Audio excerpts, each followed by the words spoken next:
here's how I do market research to find better ideas for one of the clients that I have, but this is for every single client that I have right now.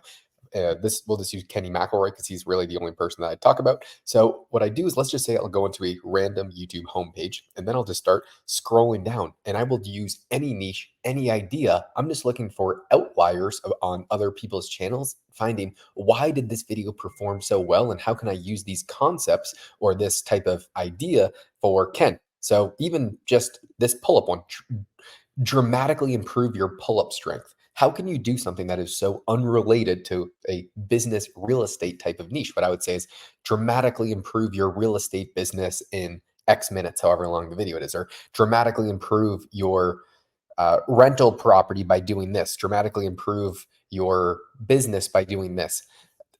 I'm just spitballing different ideas. And when I find something that I really like, that's actually a pretty good concept, dramatically improve, or something along those lines. That this is just all I'm doing is trying to think through different ideas that I think would do well, because that's probably 80% of what is going to correlate to a ton of views. Like this one, this is an incredibly simple video. What my 10,000 tenants tell us about the economy. I came up with that one on my own just because I thought it was a good idea because Ken has 10,000 tenants. And I was thinking, well, I was talking to his director of property management, and or what can you see based upon your renters to see the state of the economy? And she was giving me some great tips. So I was like, Ken, let's do a video about what your 10,000 tenants tell you about the economy. And this is a very simple title thumbnail, but it was a great idea, therefore got a ton of views. So that is what that's what you're really trying to do, because what do views equal?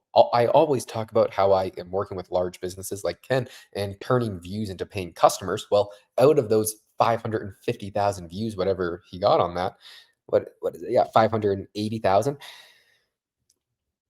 Do you know how many accredited investors you could potentially get, or more people who know who you are, or more people who want to go to your live event, or more people who want to buy some sort of online product that you have? More eyeballs means more potential customers. Attention, that is literally what people pay for. When you watch a YouTube video and there's an advertisement on it and you watch an ad, someone is paying to get their face in front of your screen because attention is everything. So if you know how to attract eyeballs, then you can get unlimited customers. If this got 5 million views instead of 500,000, he would have 100 times more potential customers. So that's the way that I'm thinking about it. So let's do more just market research. So this indicator declined 16%. It only has 34,000 views. So what I would do is I would click on this guy's channel, and I've done actually some research on it before, and I would see if it's an outlier. Well, it is. Not a lot of his videos get a ton of views. So let's just go to popular and see what is the most popular videos. This was from a year ago, so it's not as tight, but it says, will home prices rise or fall in 2022? So if I was looking at this and trying to find a good idea for Ken, I would do, will home prices fall or rise in 2024? And I would change the title and I would change the thumbnail dramatically based upon Ken. You were just trying to think of a unique idea that someone else can do. And then how can you put your own unique spin on it? So then let's just refresh the homepage. And because I'm on a secondary account right now, I'm actually being recommended one of Ken's videos right now. But let's just keep scrolling until you find something. Why billionaires are desperate to live in Florida. What I would say for Ken, because Ken spends his summers in Coeur d'Alene, Idaho, on some sort of lake area, which is one of the most concentrated areas of mega rich people in the world in the summer times. And one of his son's friends that also goes there in the summertime was telling me a story of when he was at the country club that all of them go to. Someone asked him a question while he was opening up a locker. He was a younger guy, maybe 15, 16 at the time, and he was just I don't know, the answer. And he turns around, and the guy who was talking to him is Tom Brady. And so those are the types of people who are at this area. And so I could take this same concept of why billionaires are desperate to live in Florida, which did quite well, and then turn concept of why Ken spends his summers in Coeur d'Alene, Idaho, and he would be talking to some of the people who live there and do more of a vlog style of him because he's a massive boat, he's a massive place there, because Ken is a billionaire and he's hanging out with some of the richest people in the world all summer because they all go to Coeur d'Alene, Idaho. So I would turn it into a very, let's say, storyboarded out video of him talking to other people, having some sort of back and forth of these rich people that a lot of you would probably recognize. I haven't been there, so I don't exactly know. But do you see what I'm doing here? All I'm doing is I'm looking at different videos and I'm trying to see how, excuse me, how can I take these concepts and turn them into an idea? Because that is everything. That is absolutely everything. The more views equals more customers. So how can you come up with a great idea that a lot of people want to watch? Let's see. Hormozy says how I gained 7.8 million followers in 40 months, 6 key lessons. I don't know if I would do anything with that for Ken, maybe for another one of the clients I have, but so let's say if Ken wasn't just, let's say for Ken, if he wanted to do a video like this, because this absolutely crushed it for Josh Brett, I'd want to see if it's an outlier, but this one says how elite athletes actually sleep. I would say how elite business owners actually sleep, or how billionaire business owners actually sleep, or how billionaire business owners structure their workout or their day or their week or something along the lines of. I'm just trying to come up with a different idea around this. This from Ali Abdal. My honest advice to someone who wants financial freedom. I have a very similar video to this planned out for Ken the next time we are flying on his jet, because you see how this looks pretty raw from Ali Abdal. A lot of people know who he is, but since Ken, he's a lot less known. What I would do is have him on his jet, because we are flying to Denver this weekend. So on Friday, we're going to record a bunch of videos when we are flying, and it would be him on his plane. My honest advice to someone who wants financial freedom. I have a different title already planned out, because I've already kind of storyboarded the video as to what needs to happen for it. But I think that video would do really well, because you have the social proof. There's proof that this guy has financial freedom. He's clearly going to be on a private jet. He's going to be talking about how you can, let's say, quit your 9 to 5 job or something like that and obtain financial freedom, or what it's like to have FU money. Because I would like to know, because I spend a lot of time just doing a lot of market research for a bunch of the different clients that I have. It's now super easy to come up with ideas, to where I have already probably 10, 20 ideas that we're going to record over the next few weeks with Ken. And they're already storyboarded out. They're pretty scripted out. I've thought about it for at least a decent amount. And then, because I do all that pre-planned work, Ken doesn't have to do anything. Ken doesn't even know what the video is going to be.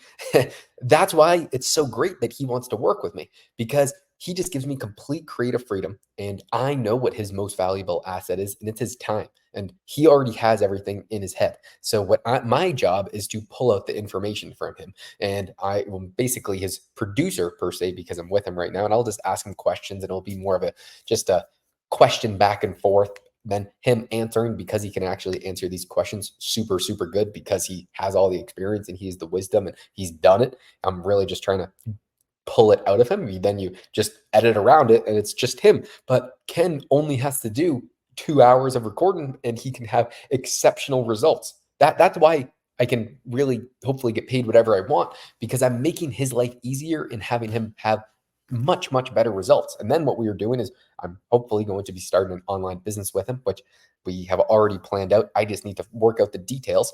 But what we want is the fly on the wall effect, because I now get to sit in on all of the meetings with him, which are priceless. They are literally priceless. So how can someone else have that fly on the wall type experience that I'm getting? Because I know how valuable it is. It's unreal. No words could describe how good this information is. A lot of it goes over my head because I don't understand it, but if we could somehow turn that into a digital product where you could have the exact same type of experience online of how this multi-billion-dollar business is operating and planning on expanding, and the problems that they have and how they plan about solving them, and when they get deals, what they're looking for, how they plan on going about it, what their game plan is. If we could somehow do that without breaking a lot of the confidentiality agreements and the processes that have to be done for legality issues, I think that would be incredibly valuable. One, because no one else could do that, or they could, but most people, what they do is they start social media, they get really good at it, and then they start a product to sell. Whereas Ken, he had a massive business and then he decided to do social media for fun. So it's a completely different dynamic when you see a real business. Because most of these people, I've seen their actual businesses and they suck. They're terrible business models. Where Ken actually has a fantastic business model. He's never lost investors' money a single time, which is amazing being 30 plus years of experience. So that is, I think, the working, like the very high level goal of what we want to accomplish and how we actually do that. I have a bunch of ideas, but today I was talking about how I'm doing market research for finding video ideas for him. And I'm starting to just talk about this more. So, you know, you know, well, I was kind of all over the place because that's how my brain works. What's weird is I'll find like five video ideas for Ken, then I'll bounce around to a different client, then I'll do some other work. And it's super weird how I operate, but it works for me.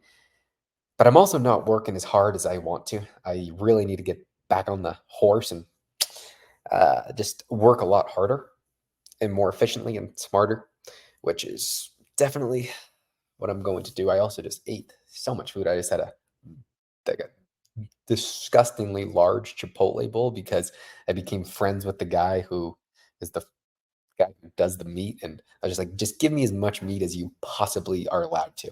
And then I had a freaking protein bar and a protein shake, and I just want to throw up because of the egregious amounts of protein I've had in the past 2 hours.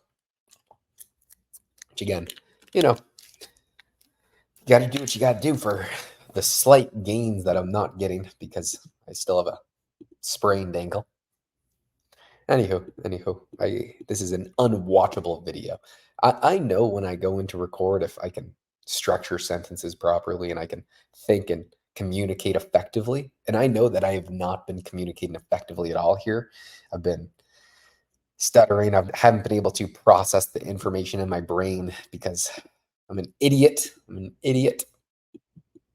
But anyway, I'm gonna go to just spare anybody else from having to listen to this.